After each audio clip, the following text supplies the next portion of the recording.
I got into the e-commerce space when I was 15-ish. So you went from making, what was it, like $1,500 a month to like, what did you make at the end of the 8 months? Towards the end of that, it was maybe 65,000 net. A month? Yeah. How old were you? 16. I put my car in a transport carrier. 2 days later, I flew out to California. Never got any of my stuff back, all my clothes, the title to my car, and I made $72,000 net in those 3 days. I feel like there are people literally in their 30s that are watching this probably still aren't outsourcing their laundry, aren't outsourcing their meals, aren't delegating and getting the low priority things that are not worth their time off their plate to free up their mental bandwidth.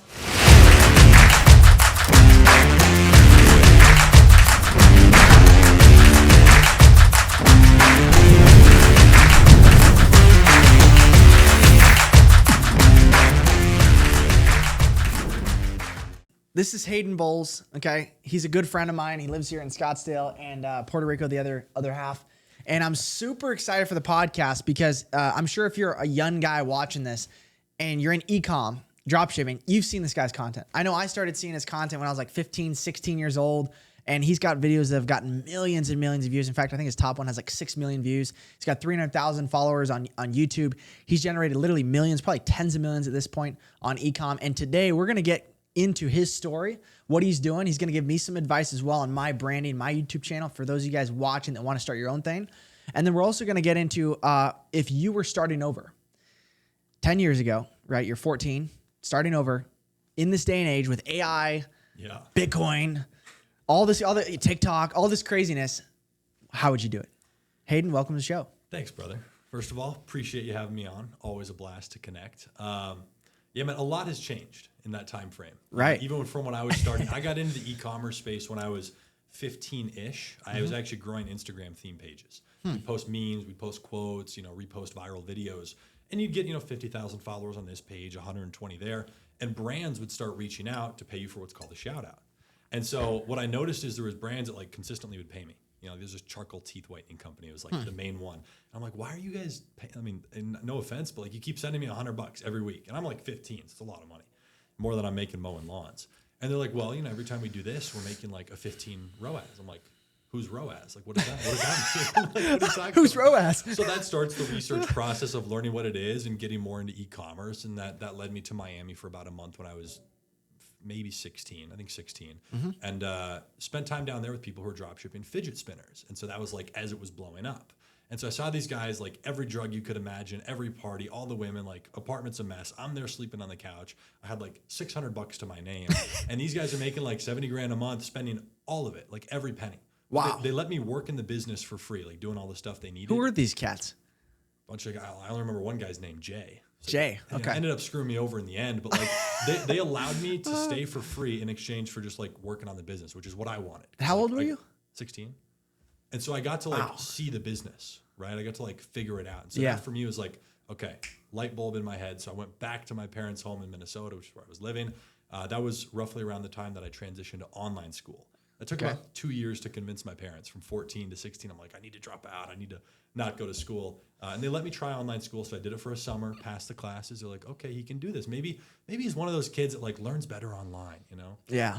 I fooled them pretty good. But so I worked really hard that summer to pass the 2 classes. And then I hired a VA off Upwork to do the school for the next No, school you year. didn't. Yeah. How much did you pay the VA? $65 a week. What? Yeah. So it was like the best To do the school. This is the most genius thing I've heard, and I've done a lot of these episodes. This is incredible. Well, here's why it was a big deal for me financially because I was making $500 to $1,500 a month. It was like those shout outs would fluctuate. Right. And then I was also spending money traveling, like whenever I could, just trying to go somewhere. And so opening that network, spending, $300 a month or so on the school, but it freed up all of my mental space and about half my time. Because there was probably 2 to 3 hours a day worth of schoolwork, but that would take me 6 because I'd sit there pissed off. Like I just didn't want to do it. So her English was a little shaky. Suki Evans, I'll never forget her. She was awesome. But because her English was a little shaky, no, I wish. I actually got banned off Upwork because of that. Like you can't outsource your school apparently. Okay, they found out though. Yeah. How long did this little 8 months? 8 months. 8 months you were doing it. It worked great. So let's think about the math real quick. Okay, in that time though, it freed up all of my mental space. It took a little bit of my cash, but like I went from making no money to a significant amount in that 8 months. Really? And so that was where it was like a big deal for me. So it was huge. Where did you learn that concept? Because I feel like there are people literally in their 30s that are watching this probably still aren't outsourcing their laundry, aren't outsourcing their meals, aren't delegating and getting the low priority things that are not worth their time off their plate to free up their mental bandwidth. Where did you learn that concept? Was it just because you hated school so much? Did someone teach you that? I mean, there was honestly a big passion. Like, I don't like to use the word hate, but like a strong dislike for school. Okay, strong dislike, I might lean towards that word. It just wasn't me. There was teachers, like I was starting to take these like business classes that you could opt to do, and like it was just terrible, bad information. Like I didn't resonate with it at all. Yep. And I wasn't really a troublemaker. I just sat there in the back like, this is stupid. And so totally, I was watching all these YouTube videos, every influencer that was big at the time, and people would be like, hey, outsource your logo, have somebody build you a website, look at all these freelancing sites. And it just clicked. I was like, why can't I have them do my schoolwork? Like, there'd be no reason why not. It's cheap labor from overseas.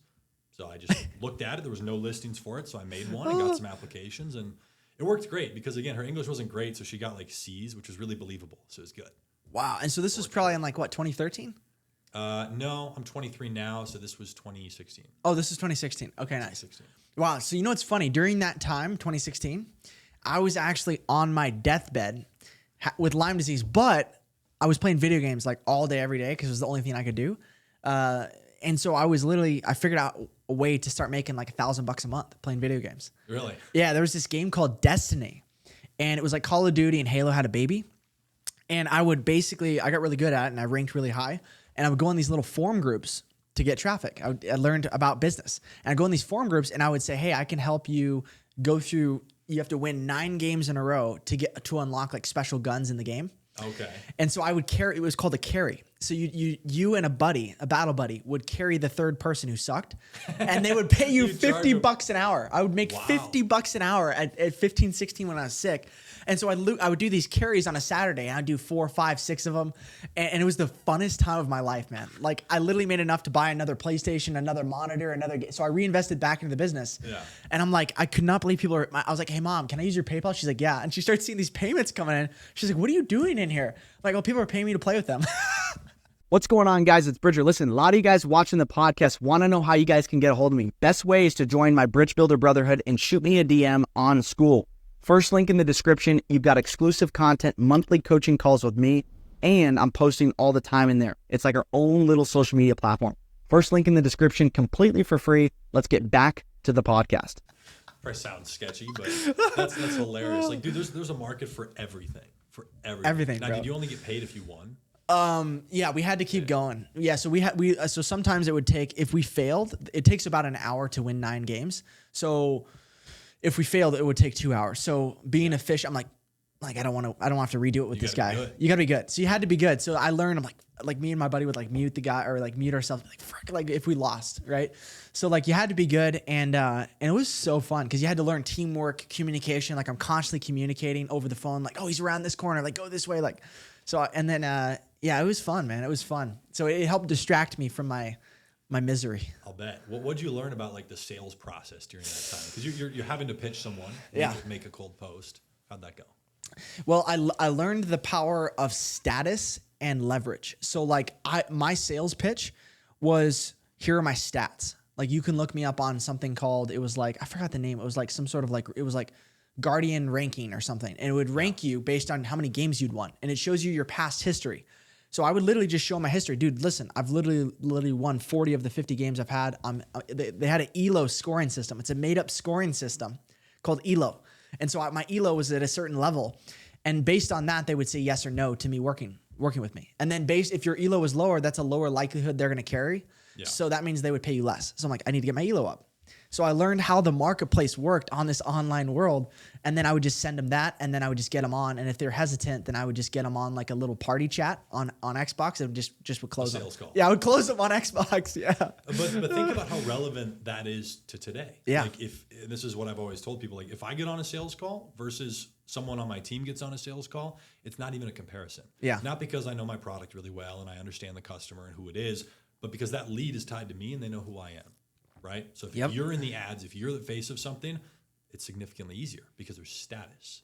Mm-hmm. So I'll bet you learned about status and sales right there. Dude, that's a big piece, man. It was so fun. I learned a bunch, man. And like, that was probably my first like experience. Actually, that was my first experience making money in the online world.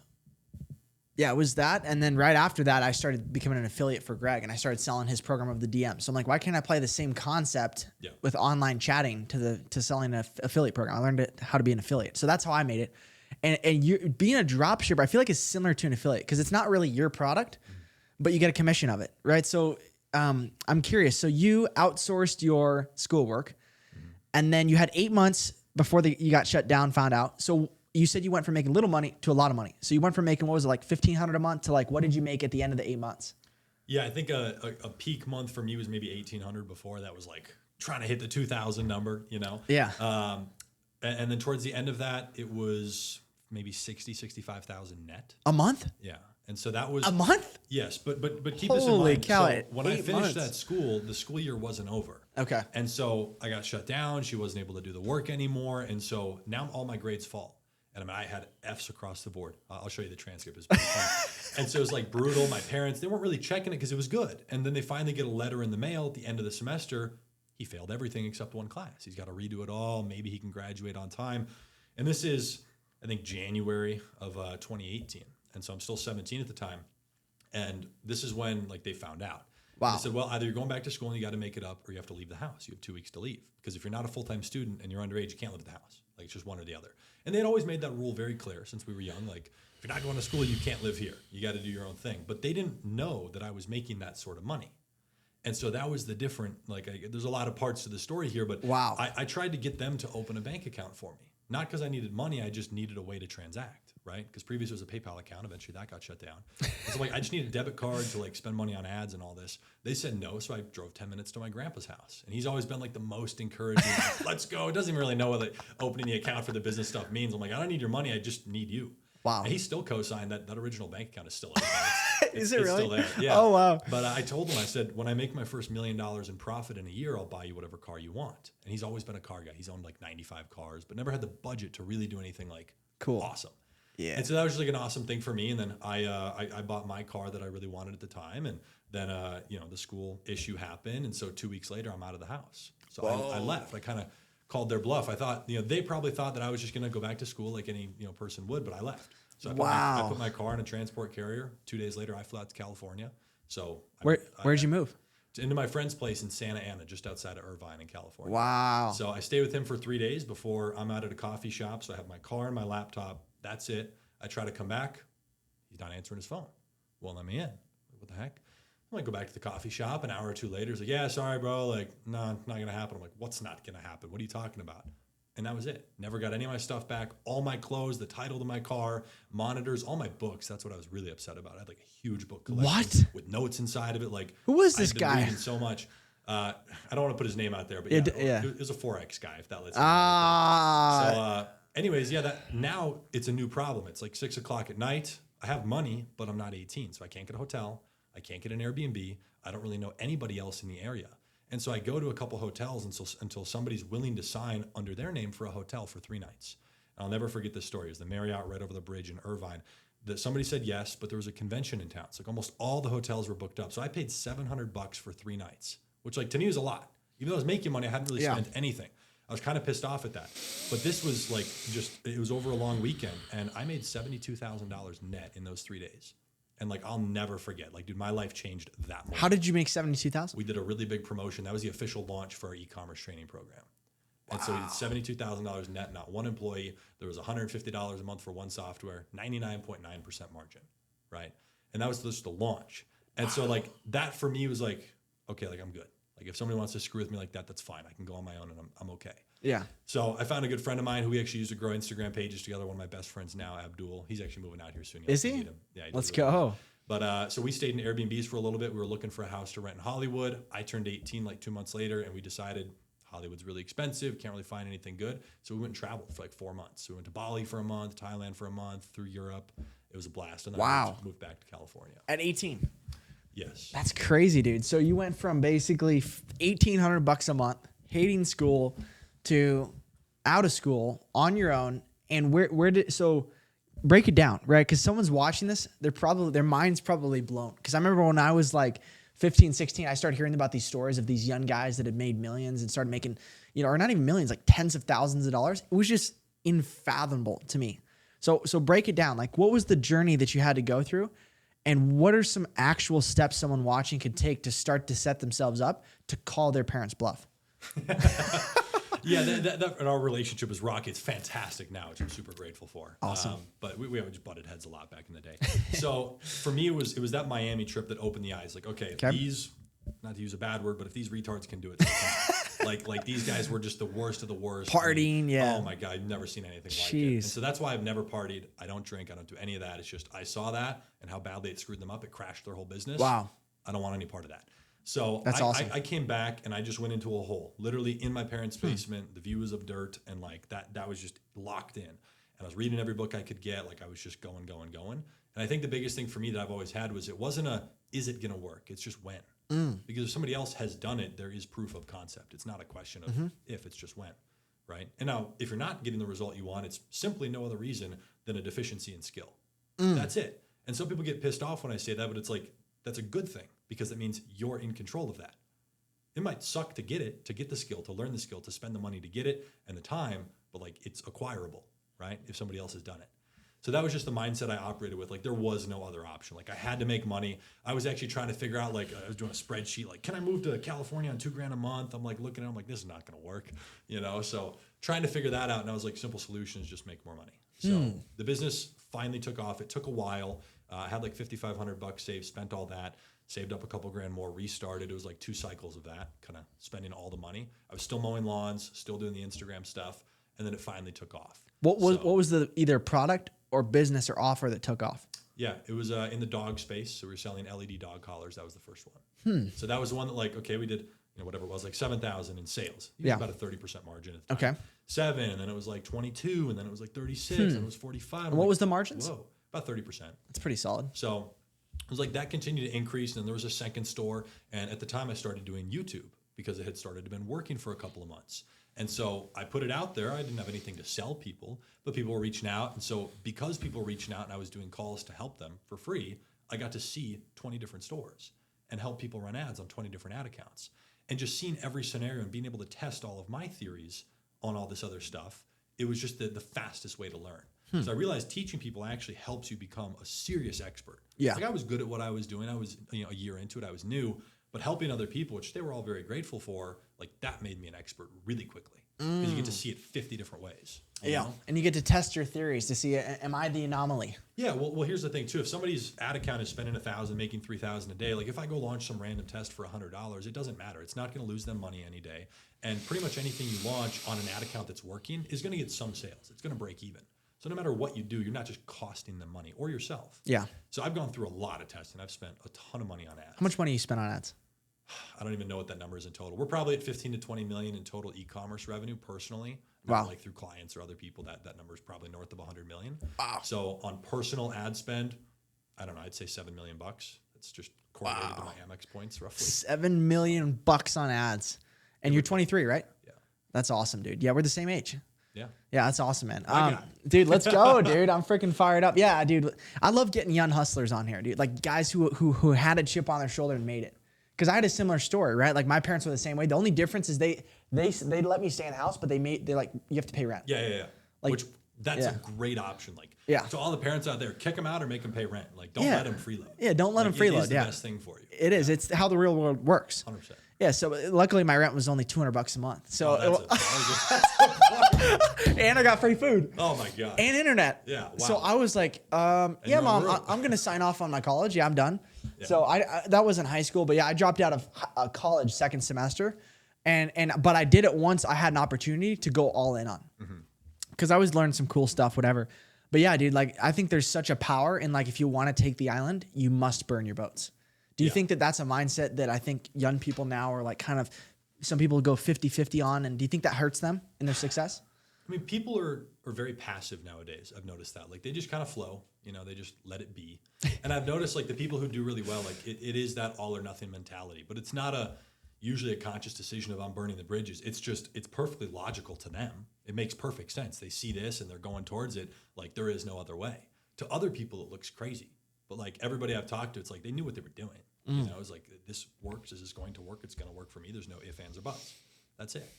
And so like for me, when you're under 18, you don't have the decision power to do that, right? I couldn't just like make the decision to go live under a bridge and work at the library on my business. Like I'm just not old enough, right? So I looked into emancipation to legally become free. I was like, what options do I have? Even though I have great What'd you parents, find? Like, yeah, you have to get a lawyer and then go fight it in court. There's got to be a court hearing. There needs to be a reason. I'm like, could I make something up? No, I don't want to do that. Like, it's just like you looked into it because for me, I grew up snowboarding and like I got pretty good at that. Okay. Like a lot of the people I was snowboarding with are now all the Olympic people, the X Games. Like I was just over in Austria with all of them, like crushing it. And so I was good.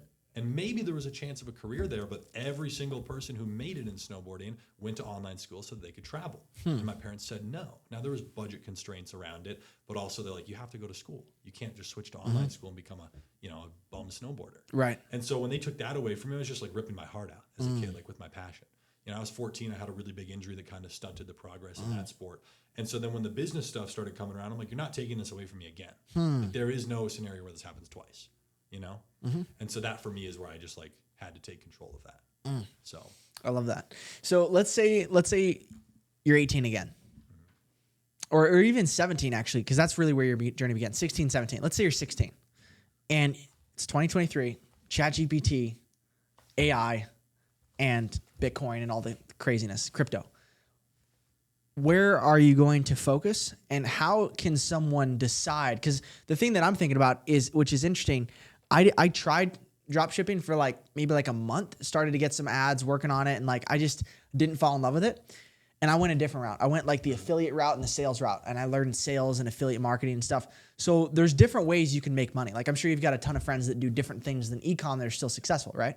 Our friend Kieran, he does software, right? So for people watching, how do they figure out where they're supposed to focus in their zone of genius so that they can play to their strengths? Because I think that's important.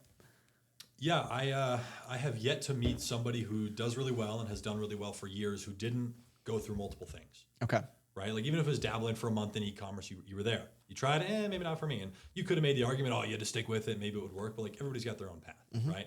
So in today's day and age, it's a little bit different. I had tried to start a software company. When I was starting to make money, my first out of the first 10 grand I made, 5 grand of that went towards software. And we actually made a little bit of money on it, nothing crazy, it broke even. It was an Instagram growth software, building off our previous tools.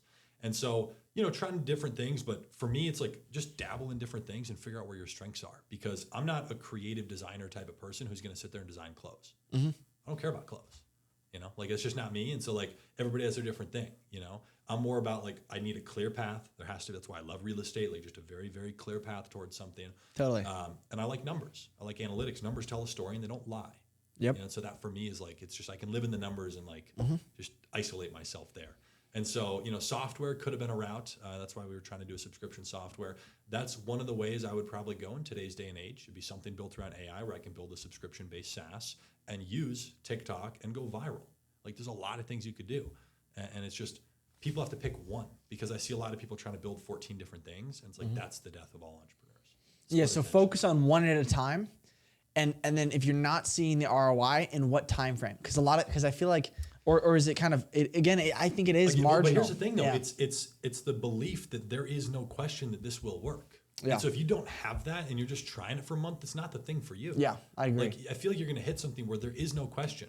Yeah, this is what I was born for. I left out from 13 to 15. I was day trading every day. I showed up to school every single day an hour early to sit there, set up my watch list. I was sitting on the floor, leaning against the lockers in front of French class, which is my first one in the day, just setting everything up, because school started at 8:25 and at 8:30 the market opened. Wow. And so it's I was dedicated to that. Day trading. So you were a day trader at 13. Attempting to be. Sure. Oh. And so it's I was, really trying to do that. And there wasn't really a question of it until years later. And so, I don't know, I feel you got to lean into something, and it depends on what you do. If you're doing software, it's going to cost you money to start up.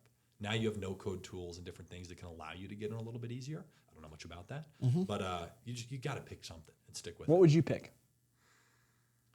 Honestly, I'd be doing something that would be tied to going viral, whether personally or as a business, on TikTok and Instagram Reels. Okay. Short-form content is the bread and butter right now, and probably will be for 2 years. And so I just think it's so easy to push traffic to a software, to an e-commerce store, like the t-shirt company I was telling you that sells it out of cans, doing $300,000 a month that we're advising, all these different types of businesses that are run, where it all comes back to short form. Yep. It's just the easiest place, no cost. You be creative, you crank out a lot of content. It doesn't really matter what your thing is. You can get a lot of traffic. What do you see as far as, because I've had some clips go viral. I got a couple million views, 10 million. Yeah, you've seen them. So I've got my own philosophy on virality to a certain extent, but what's yours? Because you've gotten way more views. You've been doing this longer. What's your like secret sauce, if you're willing to share it, on kind of how those short forms should be structured if someone is getting into the content short form world? Sure, I do think short form is different from long form in terms of like how you're structuring the content. So with TikTok, for an example, and even Instagram Reels, but definitely TikTok, you have to invoke an emotion. You have to. There's non-negotiable. Either getting people to cry, they're super emotional, something happening, or pissing them off a lot. You have to. So like I love the idea of like the bait and switch, like a really aggressive hook, spin it around, you know, like whatever it is. Like I was recently talking about like different amounts because I love finance. It's like, how much do you need to afford this car and this car? If you're going to finance it versus buy it in cash, sparks a huge debate, you know, because the simple advisable number that came out is if you want a Ferrari that's going to cost you $8,000 a month all in, if you want to finance it and do all that, you need to make at least $80,000 a month. Everybody's like, that's ridiculous. A doctor making $400 a year could afford it. Like, you're right, they could. But are they only 3 months into making 400? Have they been doing it for 6 years and invested and have other money? Like, what's the scenario here? And so finding a way to piss people off where I start a new TikTok, like a doctor can't afford a Ferrari. Here's why. And just instant trigger, you know, like triggering whatever people. it is, like you have to like, or as you know, you could start something right now. You're dating the wrong person. End it now. And that's your intro. Like you do that and then you spin it around. So you're the bad guy, you tell the story, you become the good guy inside of 30 seconds. I love that. Good cop, bad And cop. so yeah, it's similar to what people do on YouTube, except they do it with the title and thumbnail. So usually invoking like a negative thing, like something's about like the market's about to crash, or like, you know, something terrible happens or whatever. You know, we got pulled over by the police driving a car. Something aggressive, and then Prank, it's a fun, lighthearted video, and you change your minds. I like so it's that. like starting out as the villain and having that The hero bait journey. and switch. There you go. I like and it. It works really well for short form. So Okay. yeah. Cool. And it's I mean, you were introverted. How did you get over being shy on camera, just doing a lot of volume? And what made you decide it would be worth it? There was two pieces of it. Number one was purely financial. It was another vertical. Teaching is a great way to become a master at something. I was already good at it, studying it in the business. So starting to make content on it just helped me explain it. Because if you can't teach it to somebody else, then you don't truly understand it. And so for me, it just really helped. As for the introvert side of things, dude, getting up in front of a class to talk about what, you know, my presentation, I'd be shitting my pants. Like, I hated that. And so I filmed well over 100 YouTube videos in a couple of weeks, just practicing on anything I could. I'd edit them. That's how I got decent at that stuff. And so I just did the reps until I felt comfortable. And we're talking about with an iPhone taped to a speaker on a stack of books. Like, that's what my tripod was. And I didn't own a tripod for like 2 years because I was that cheap, even with a big channel. And so for me, it was just the repetition on it, and then slowly getting more comfortable with making the videos, and, you know, then going to meet more people, and, you know, turning down every public speaking gig until finally I'm like, you know what? Because I'm afraid of this, I need to do it. You know? What's the biggest blind spot beginners have when creating content? I think they get too much in their head about it and they try to perfect things. I work with a lot of people and I see people spend 4 weeks perfecting something that I could do in 4 hours, literally. Like we do it a lot in the e-commerce space. Like I watched a guy spend a month. I knew he wasn't working during that time. A month setting up the website, the photos, the names, the descriptions, everything perfect, making the videos. It's like, dude, I can knock that out same day. Like, it's not hard, you know? And so it's like, you're just wasting time. It's like, you need to put it out there. Whatever iteration is your first is not perfect. It just can't be. It's going to change. The market's going to tell you how to evolve. So for content, just put it out there. And what about for drop shippers, right? Because you teach drop shipping, right? You've sold, you know, probably millions of your course and helped a lot of people become successful. What's the biggest blind spot that you see your newest students have when starting their stores? Yeah, it's a repetition thing. So, you know, understanding your first product is usually not going to be the one that works. If you identify the correct one, it can be. So spending a lot more time than you think you need to in the research process. I see a lot of people, they just kind of, oh, that looks good. Somebody's selling that. Let me take it. You didn't really look at it. There's 80 other people doing it and you want to go run ads on the same platform and then you make terrible videos. What are your chances? Not high. So it's like a really simple framework for me. And so going through and doing that is a big piece with the product research, and then content. I see a lot of people, they test 2 videos, 4 days, product doesn't work, and they move on. They restart the whole business. And that's fine. Like, you got to move quick, but most people don't test enough iterations of the videos. And today on all these short form content platforms, the creative is everything. So you have to be really good at that. And that takes practice. And you can get that practice through trying multiple products if you want, making all these videos, but, you know, was it the product as of why it failed, or was it the video? It's a tough balance to figure out which. And yeah, we've helped a lot of people. The course has done millions of dollars in sales over the years. And there's been a lot of people that have gone through that. So I've, very grateful that I've been able to see all these different people come in and, maybe 10% of them like really get a good result, 20% like, something got going and maybe it died off or they stopped, and the 80% who never got anything working. That's just part of it. So Yeah, it's life. It's life, right? So would you recommend starting with one like product, or would you start with one product, one store, or would you start with like multiple products on one store? Yeah, so we always build niche stores. So Okay. let's say I'm selling pet supplies. I'll have a store with multiple products, but I'm focusing on one because you need to make the videos for the one product, launch the ads for the one. You could launch two if you wanted to in the same niche, but I'm not trying to do 20 things at once, right? I want to test that product. If it's not working, move on. Test it, move on. It doesn't take much money to test a product. Like $1,000 At most. per product at most. Yeah. Okay. Now, if it starts working, I'm getting some sales. I spent 200 today to make back 160, and then I'm also losing some product costs. Maybe I'm down 100, but like there's activity. Yeah. Then I'll continue, right? Okay. Based on the activity. If there's nothing, Activity, yeah. I mean, it's gone within $300-400. $300-400. Okay, so $300-400. So what's the amount that you've seen on average? Because you've trained hundreds of students, right? What's the amount of money that you see as like a median before you start to get that first product? They'll start to make you some money, even if it's just moderately a couple $1,000 a What month. are people spending in total before Yeah. like something starts to work? Yeah, before they're making their first big break all Yeah, in I'd all. say most people are around like that $5,000 mark. Okay, $5,000. If they're in, diligent. And then this is a big thing. I'm not really looking at like what's going on with the videos or this or that. I'm looking at the person. And so I've gotten to analyze people, the type of person who actually gets something going. And it's the person that asks questions that most people don't. They're paying attention to details, but they're not going to spend a month setting up a website. Right? They're detail oriented, but quick to act. Right? They're paying attention to things. A lot of people brush over like, oh yeah, well, there's 6 competitors, but it's selling, so I'm going to jump in. It's like they're not really taking the advice. Like I see a lot of people who just like, it blows my mind, but they'll buy our stuff and then they just don't follow what we show. Totally. Doesn't make any sense. So Are you the Hermosi of the drop shipping space? I don't know. What would your students say? I'm the Hayden of my space. You're the Hayden in your space. But like for the reason I asked that, right, is we got some questions that tuned in from some people and the followers, the fans, and my girlfriend. But she wanted to know, my girlfriend actually wanted to know who has the best e-commerce content out there for free. Who's like the Hermosi of like giving out content on e-com and dropshipping? Because I know you have a lot of stuff as well. Yeah, well, I'll say this. There's different types of e-commerce. Just like if you're trying to learn real estate, or you buy an apartment, storage facility, or you building something from the ground up, or you an agent. So for me, like I focus on selling on Shopify. We find products. We don't manufacture our own brands. Like you can do that later when you're building things, but we start from scratch, lower budget, and we control our traffic. I'm not selling on Amazon and trying to get it to rank. That's fine and all. It just takes more time, more patience, and usually more money. So I control the process because then when it works, I own all the customer data. I own the website. I own everything. You don't get that when you sell on these other platforms. So for the specific vertical that we're doing, I would say that I'm the best because I have absolute confidence. And I in love what I'm his teaching. content, by the way. But here's what I will say. Okay. I personally know maybe 75% of the people that are like actively making content in that space. Like I've had long relationships with them. I'd say out of the 75% that I actually know, I'd say at least half of those guys haven't done e-commerce in years. The landscape And they're still teaching it. Absolutely. And I would say this, I do believe they're still qualified. Now, they might not have the most up-to-date marketing stuff because TikTok has changed the entire landscape. Really? Yeah, absolutely.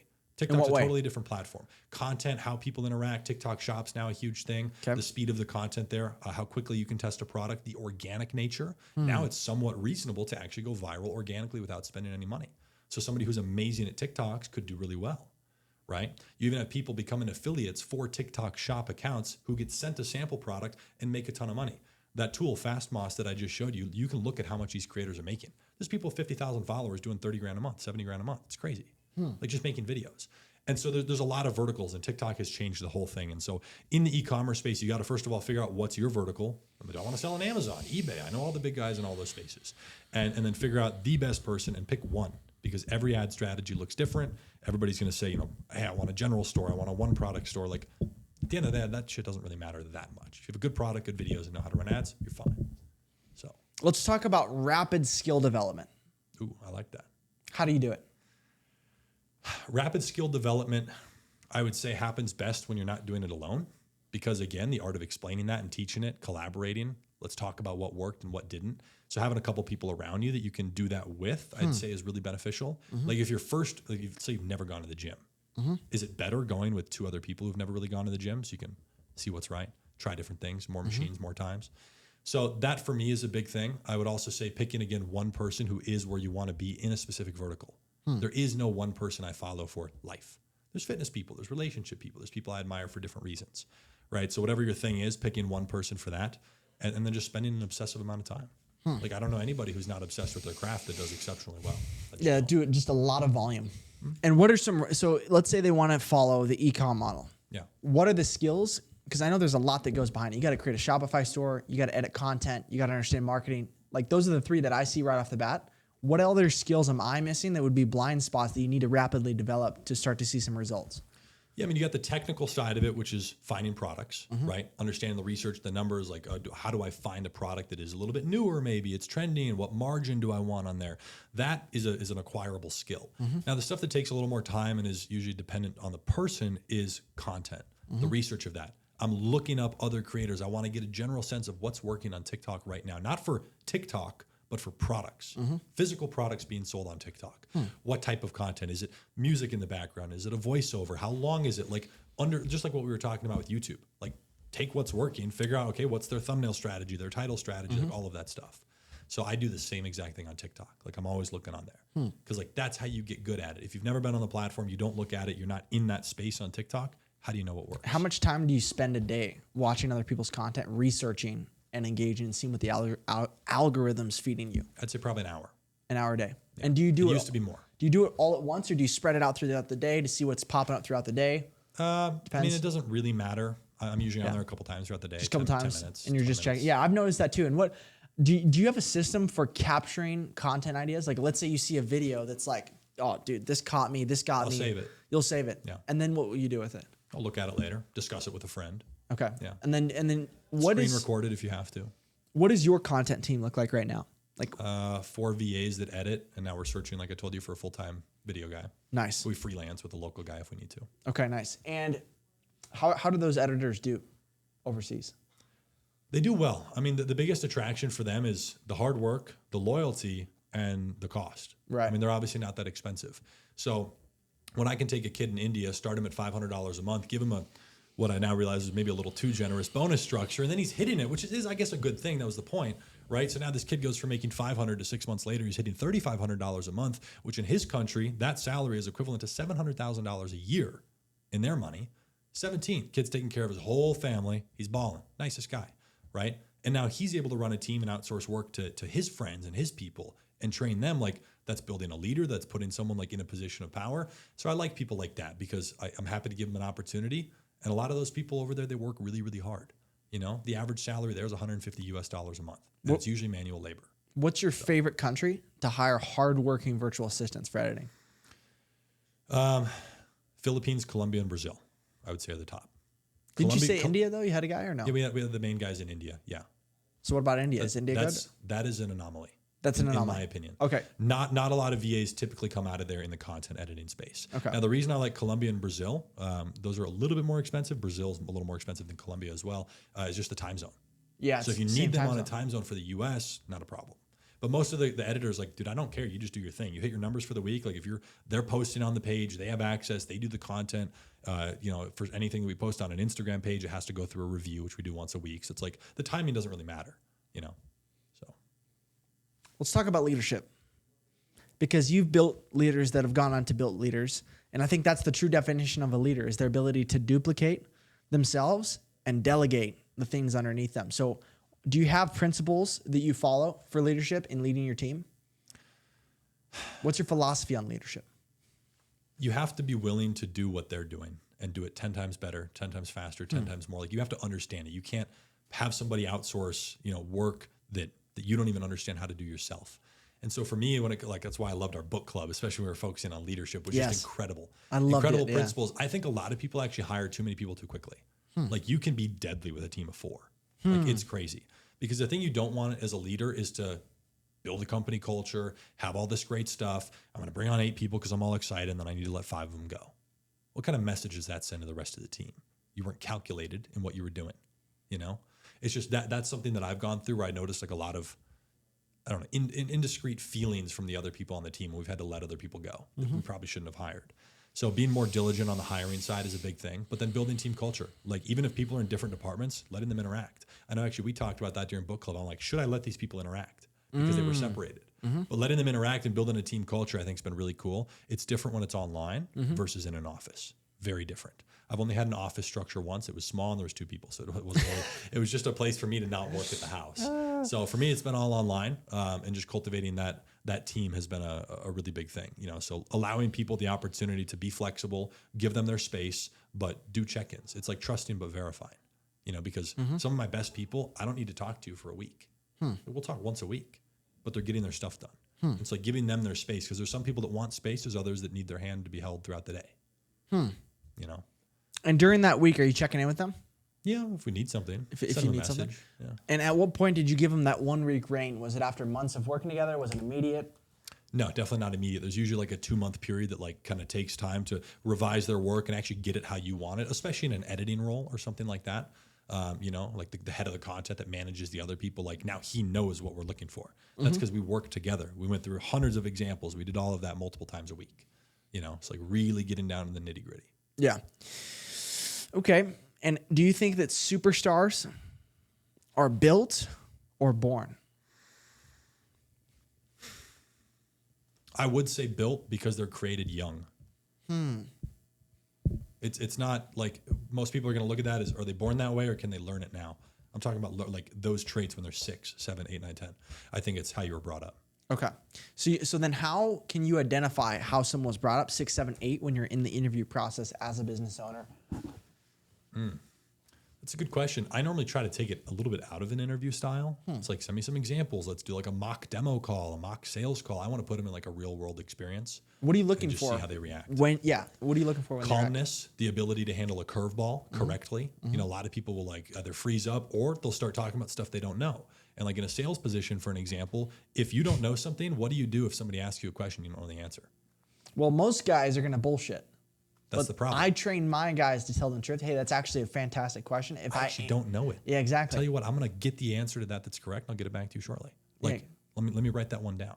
Yep. You know, to make sure you're actually getting them the correct answer. So things like that is what I look for. Again, depends Integrity, on the role. Depends on the role. So oftentimes you'll see too inconsistency in work from a lot of VAs.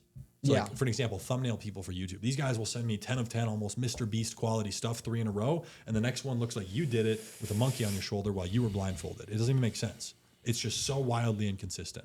So like I'm really looking for consistency with the people I work with because they need an eye for detail. So yeah, I think that's huge. Let's talk about time management, because I think one of the things that you did well when you were coming up is you literally went monk mode, and you put the term that's being thrown around now. Yes. Yeah. So what are your thoughts on monk mode, and how does someone get out of, let's say they are partying a little bit or they're falling into some bad habits, hanging with the wrong people? How do they get out of that and get into a good routine and schedule? Knock off the partying. Let's start there. No drinking, no nothing. Even people who drink coffee scare me a little bit. You know, be careful with these people. Coffee's for closers. You know, closers are not always great people. There's some sketchy salespeople, you know. No, it's There's true. great ones. There's great ones. No, yeah. I kid. There's crap people in every department. Yeah. What's going on, guys? It's Bridger. Listen, a lot of you guys watching the podcast want to know how you guys can get a hold of me. Best way is to join my Bridge Builder Brotherhood and shoot me a DM on School. First link in the description. You've got exclusive content, monthly coaching calls with me, and I'm posting all the time in there. It's like our own little social media platform. First link in the description, completely for free. Let's get back to the podcast. Yeah. On a time management perspective, I didn't label it something like monk mode. That wasn't even a term that was coined until a couple of years ago. I just called it life. And so my whole structure has been, I just give myself the whole day. And so this is what I can't really do this now because now there's more moving parts and there's, you know, like other people in my life. But like when I was just isolated and nothing else mattered but work, which is how it should be for probably the first 3 years minimum of building something. It's like, I had all day. There was all the time in the world, all the structure. Now people take that one of two ways. Either they're going to say, oh, I can procrastinate now, right? I have all day. So 4 hours of work can now take 16. Or they're going to actually like leave, do fun stuff, then come back and do the 4 hours and be productive during that window. The goal is to try to get 1% better every single day for years and be able to at least be semi-productive throughout the day. Nobody's productive for 16 hours. I've seen it. I don't care how many Adderall you take. I had a buddy who had a water bottle he'd carry around. No water was in there, pure Adderall.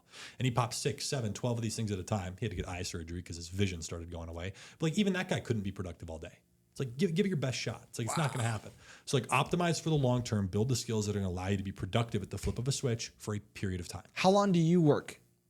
Usually I work in like 1 to 2 hour increments. 1 to 2 hours. And do you take a break? And what does that break look like? So I work for like 2 hours, sometimes 3 hours in the morning. Then I'll eat a small meal. I'll go back to work for an hour or two. Then I'll go to the gym. I've recently been testing 2 slightly shorter gym intervals a day, 45 minutes each. It's been nice for focus, not really helping the lifting, but just breaking it up with something. And so for me, this is kind of a topic change, but still relevant. That's why I love cars. And stick with me here. Okay. When you get to work for 2 hours, and then I'm going to zip over here to my friend's place to grab something, or I got to go to the gym. I'm going to grab Chipotle on my way back. When you have a car that just brings energy into your life, yes. Tell me it doesn't make it more exciting to get back to work when you get back. Bro. And now I know I have my own internal science, and I'll tell you this because like I love cars. I've seen people buy cars and sell them saying, oh, I bought it for like I just wanted to show off. Like I don't need the materialist stuff. Well, you bought it for the wrong reason. I genuinely love cars. It's not a status symbol for me. If there was nobody on earth, I'd still drive the same cars. I'd drive better ones. I'd steal them because there's nobody else around. And so for me, it's like I love the experience of it. And it truly brings like a smile to my face, energy. It makes me excited to go to the gym. Like there's no day you're missing the gym when you get to drive a Lamborghini or Ferrari to the gym. I'm just telling you, it's not going to happen. If it is, you don't really love the car. Even if you go to the gym for 20 minutes, it's better than nothing. And so I don't know, it's always added a fun flair. And I had cars for years and years. And then I moved to Puerto Rico for the last 3 years and started selling off the collection and eventually had no cars. And I was like, whew, this sucks. Like day-to-day life's just a little bit stale. Yeah. You know, and down in Puerto Rico, the roads aren't good. The safety's not great. And so it's like, what am I going to do? Bulletproof a Lamborghini just to get around? Like, no thanks. So, you know, it's one of those things where like, I was like, okay, like I made a little bit of a miscalculation here. And so I don't know if you know or not, but that's why I'm back here full time. Are you? Yes, sir. Congratulations. Welcome home, dude. Thanks, brother. Let's go. It's good to have you back. So guys, let me tell you how my friendship, it was a little bit bipolar of a friendship with Hayden. We'd spend about 2-3 months together, really getting to know each other, doing barbecues, hanging out. And all of a sudden, where's Hayden? Oh, he's down in Puerto Rico for 6 months. And then he would come back and we'd restart our friendship. No, I'm kidding. We maintain the friendship, but what's been your experience with the island of Puerto Rico? Because I've got friends down there. You know people down there. Why are you back? It's a beautiful place to vacation. Some people love the island life, the beach life. As somebody who grew up in the Midwest, like I always wanted that. That's why I moved to California, and then I ended up here in Arizona. I thought it would be an ideal place, and I want to preface this by saying I spent 6 months there, like exactly my time requirement. I hit my time requirement. I did move everything down there. I almost always maintained a vacation home through that period. So I still always had a home here in Arizona. And then I'd be traveling a lot throughout the year for personal and for work. And so, you know, I was like usually here in Arizona 3 to 4 months. And being down there created a couple of issues. Number one, it's very far. Like, dude, if you look on a map, it's not just south of Florida. It's not direct, dude. This thing is down there. Is it really? Cuba, bro. It's what? So, you want to get to Arizona? I can go to Madrid. I can almost get to Madrid and back in the same time I can get here. What? Yeah, because there's direct flights on Iberia from San Juan to Madrid, 8 hours and 1 minute. Usually, if you have a tailwind there, 7:30.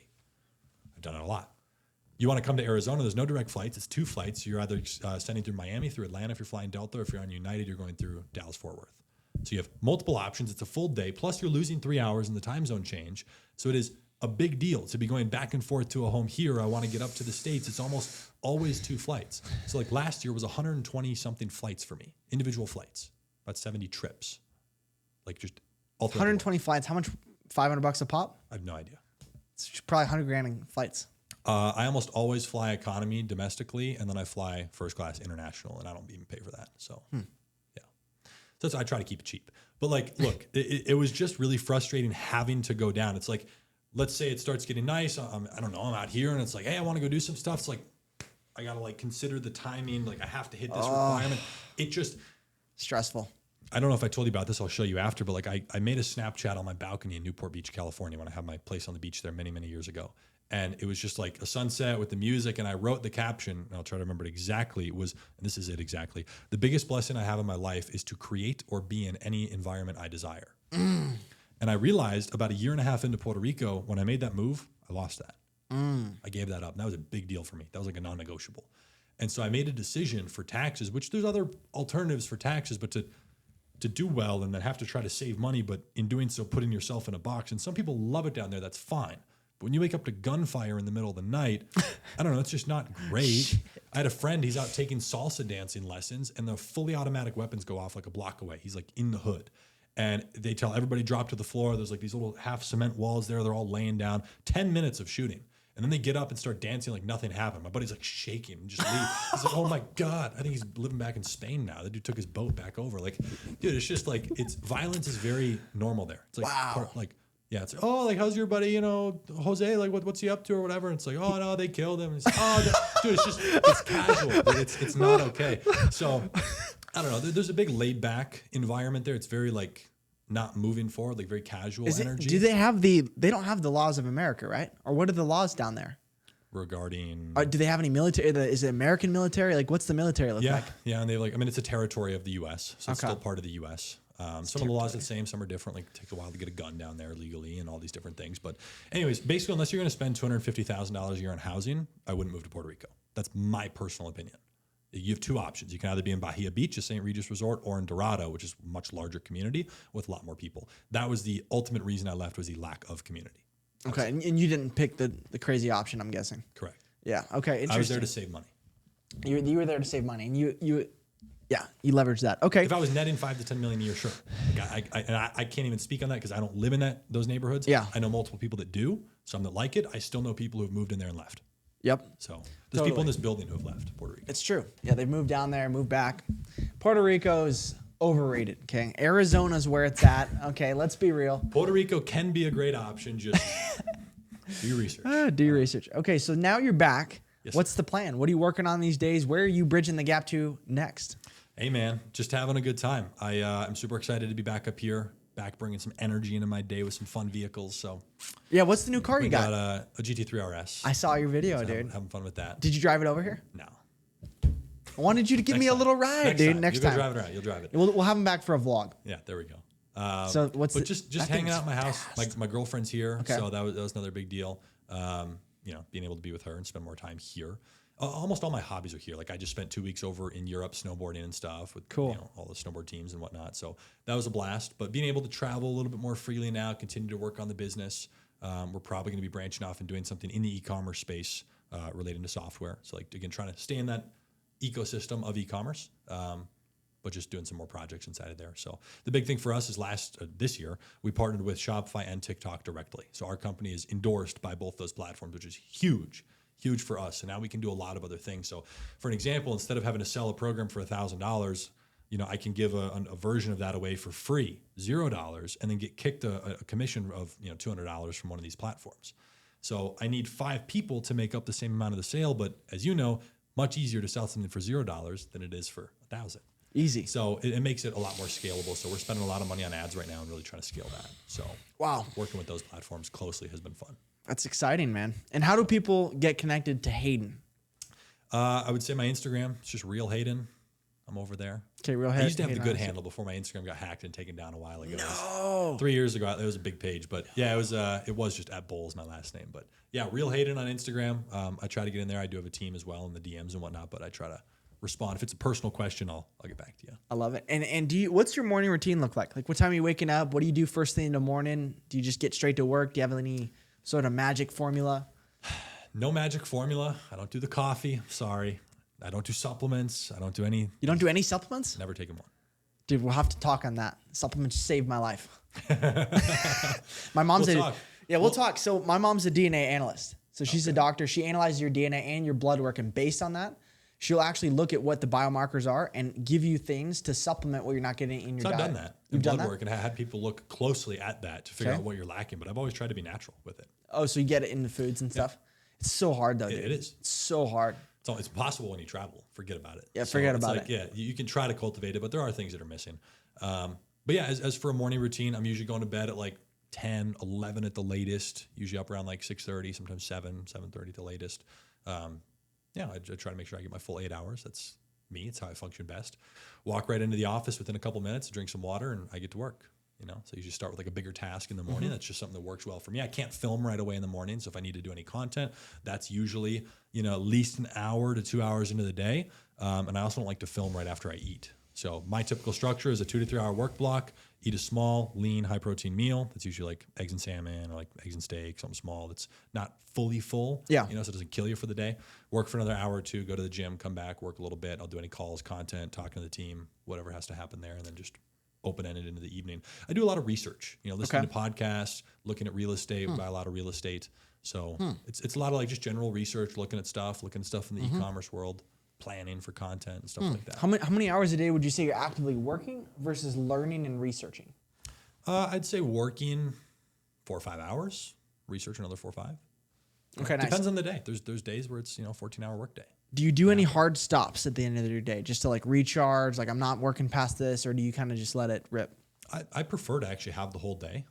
Sometimes there are hard stops, like if it's date night or I'm going to do something or, whatever, if I have a flight. I love it when I have a flight. Let's say I have a flight at 2 o'clock. I get my whole day done before. It just helps me compress. Time compress. But no, I usually just take it chill in the evening and watch a little show for a little bit. If I'm feeling a little slow in the morning or whatever, I'll jump in the cold plunge and do that. So what's a bridge you've burned? And what was the biggest lesson you learned from that? There's kind of 2 ways we could go here. We could talk about the biggest business loss and a mistake that I made there. Okay. And as for relationships, I don't think I've really burned a bridge that I regret. Let's talk about the business. Okay. Like what's the bridge that burned on you? Yeah, the high level is we were doing probably $130,000 a month net average throughout all of 2019 through the education and coaching platform. I also had e-commerce on top of that. My orthopedic company, which was running at the time for a while, did probably $2 to $3 million in revenue that year as well. Okay, revenue. That was split with a partner, and there's obviously a lot of cost on that one. December comes, and this is 3 months before COVID hits. Nobody knows this is about to happen. And I decided to hit pause on the entire coaching business. I took down all the funnels. I shouldn't have done this. I took down every payment link, every page, stopped all the YouTube content, 0 revenue, and there's high margin. Done. Because I didn't see a super clear path to scale it, right? It was kind of annoying. I'm dealing with like some dumbasses. It's part of it, like just part of that business. So I'm like, I'd rather just sit behind a computer, be my introverted self, sit in the basement listening to music, and run ads all day for 16 hours. I have a blast doing that. So I took that company from, whatever it was, $200,000 a month over the next 3 months to almost $1 million a week is the peak that it hit right as COVID was coming up. Just scaling really quickly, spending a lot of money on ads. Usually when you're scaling that hard, your margin's lower. So we were like 10 to 15%, right? And then as March hits, the day after COVID like officially lands in the US, like everything really starts to go crazy, we got shut down. So Facebook, we called it the purge, is when they shut down like 80% of advertisers, something ridiculous. Now, as an advertiser who was spending, I don't know, $30,000 a day on ads, $35,000 through my Amex, getting a lot of Amex points. It's a little bit frustrating when you don't get an email. There's no phone call. There's nobody to reach out to, no live chat, no support. There's nothing, 0 zip, nothing. So to have the whole business ripped away from me while I had an office and a lease for that, I had multiple full-time employees on payroll for the first time ever during that, was a lot. And, I tried to keep them on for as long as I could, but we couldn't get the ad accounts back. Tried getting new ones, kept getting shut down. And so I ended up actually losing a lot of money during that time, a little over $700,000. Now, not to mention that, we'd stopped the other business, which I could have maybe scaled back a little bit or put somebody in place part-time who knew what they were doing for, even if I got them badass for 10 grand a month, which would have been a single digit of what the company is making, even if I made less, I should have just kept it going. Because not only was the lost profit a piece of it, but getting that back up and going. The momentum. We lost momentum. It never recovered. Talk about momentum for a second. It never recovered. It never recovered. It still hasn't recovered. Well, keep in mind, then at the end of that year, the day after Christmas, my Instagram gets deleted. What? It's 6:30 in the morning. I'm on the way driving to skydive to take my entire family skydiving. That was my Christmas present to them. I'm going to take a Instagram story of the sunrise. And I'm like, oh, sorry, you've been logged out of your account. And as somebody who's in the Instagram space, my heart drops. Like I knew exactly what that meant from back in the day. It's like, you're gone. So I'm like trying not to freak out with my family, and this and that happens. And there's another story on that with one of the people I had working on some of these e-commerce stores right as COVID hit. He ended up spending $243,000 on Facebook ads on one of my Amex cards. So I charged it back because it wasn't money that I spent. He had stolen that, stole a car out of my garage, went back to New York. And then I disputed it, whatever, got off the account. The day after Christmas, on the 26th, I got a call from Amex fraud department. They said, hey, Hayden, we've reversed some charges in your account. You'll see that reflected in your next statement. I'm like, okay, whatever. Log on and look later that day. Negative $243,000. So both of those hit on the same day as I was in recovery mode because the first 6 months of that year was scaling that, getting knocked back, COVID hits, everything shut down. halfway through the year, restarting that other, that whole side of the business and getting it going. It's been 60 grand, 70 grand a month. And then the Instagram goes down, which is at least half of our traffic. I get 10,000 story views and we're coaching a lot of people, helping, showing the results. And that gets taken away by hackers who are targeting me. At the same time that year, I was also getting crucified online by people saying, oh, dropshipping's a scam. This guy doesn't know what he's doing. As somebody who's been in the space for a long time and has shown all of his numbers, it's just fucking ridiculous. And they're like, oh, yeah, we're going to sue you. There's a lawsuit coming. Nothing ever happened. No, of course. I tell people, go ahead, sue me if you have a problem. But so I lost my Instagram, lost that money as well. And it was just like, oh my God, on the arc coming out of the recovery on that to then get knocked back down again. Oh my God. And that was end of 2020. And I moved to Puerto Rico like 6 days later. Oh my God. So I had set Puerto Rico in motion in like September.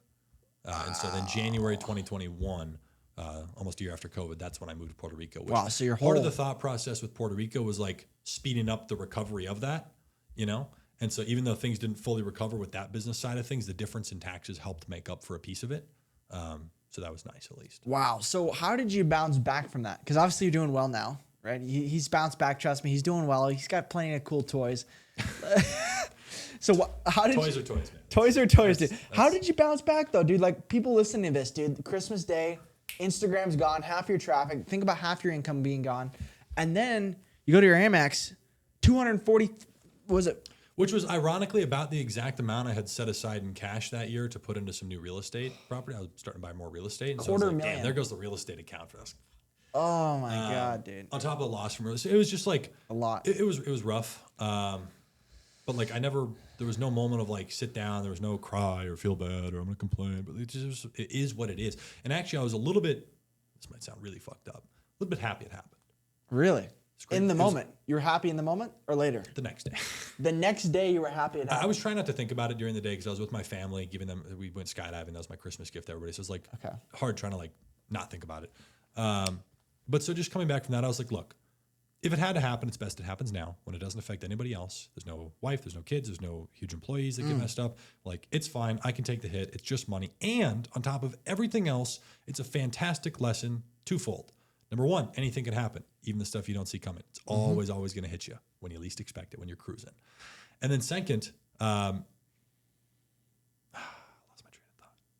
Well, the biggest thing here was, number one, anything can happen at any time, and then diversification. Never put all your eggs in one basket. That was the biggest thing. You have to for a period of time, but like to have something so drastic be changed because one thing happens, like an Instagram getting taken down or our Facebook ad account getting taken down. We had one traffic source for that e-commerce brand.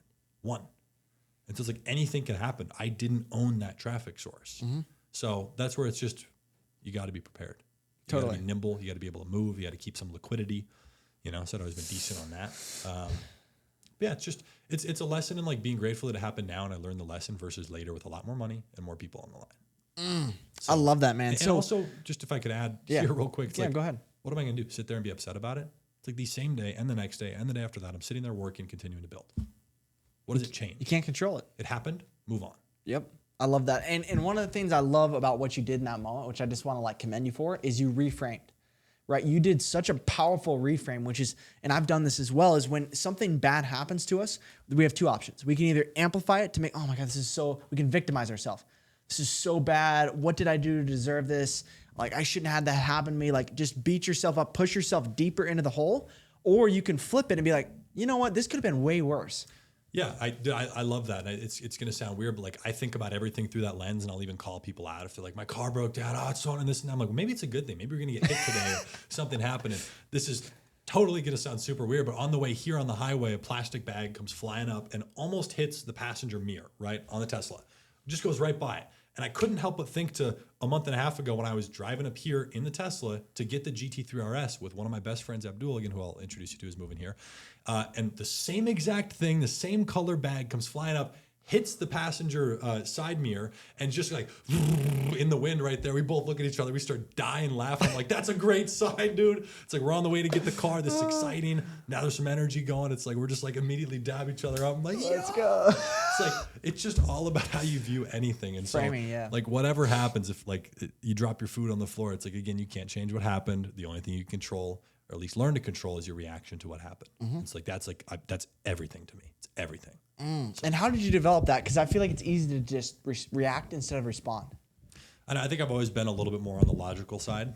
of like looking at some people have called me like no emotions. I've had to work on that side of things because I had to suppress it for so long in the business to just do what was needed. Yeah. You know, do what's required. Yeah. And so it's, I don't know, and maybe I'm making excuses for like not having a perfect balance and whatnot. And that's something I need to work on. But I don't know. We're all here to learn, you know. I love it.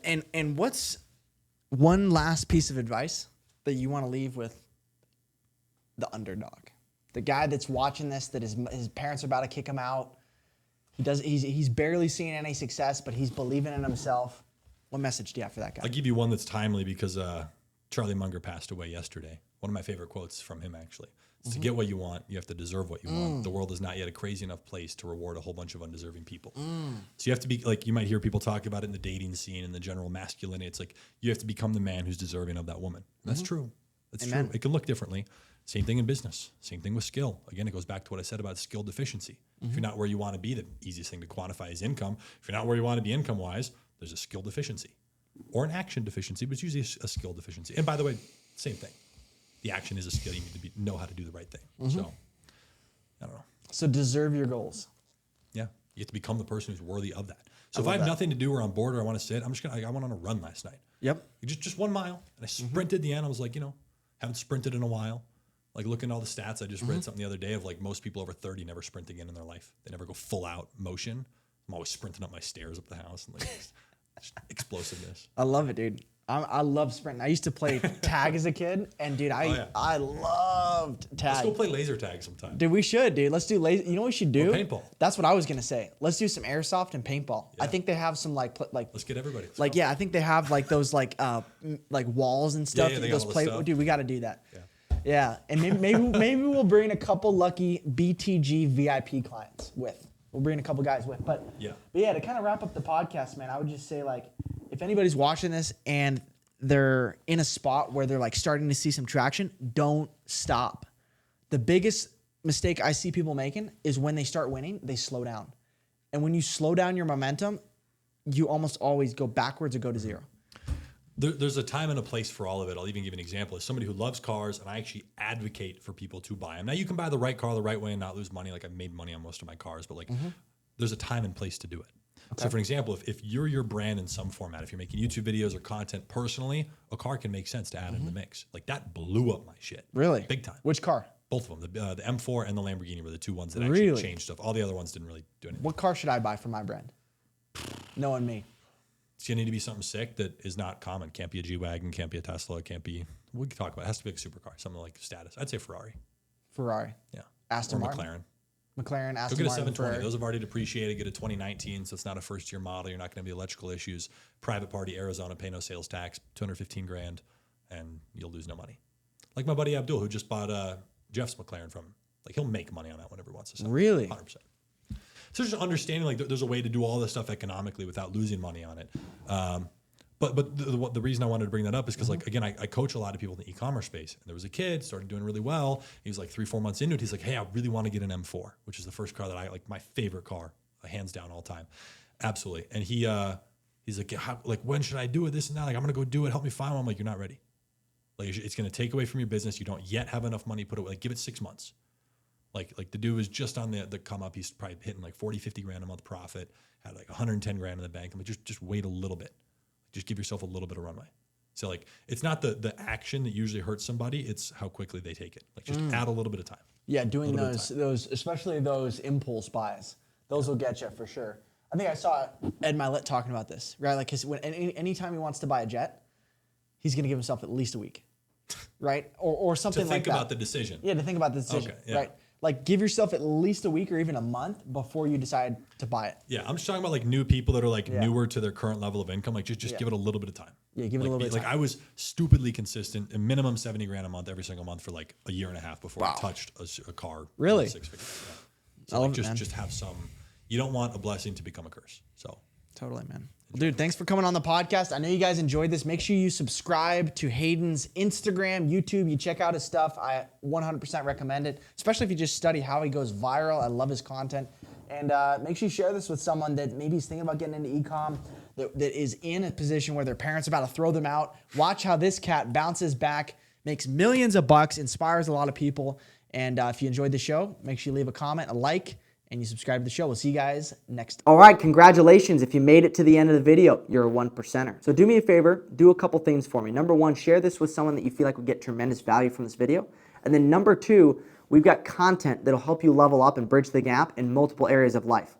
Your belief systems, your mindset, your body, your business, your brotherhood, your babe. So all you gotta do is hit the link right here to watch my most recent video on how to bridge the gap with your belief system, with your body, with your business, with your brotherhood, and help you find a babe. See you guys in the next video.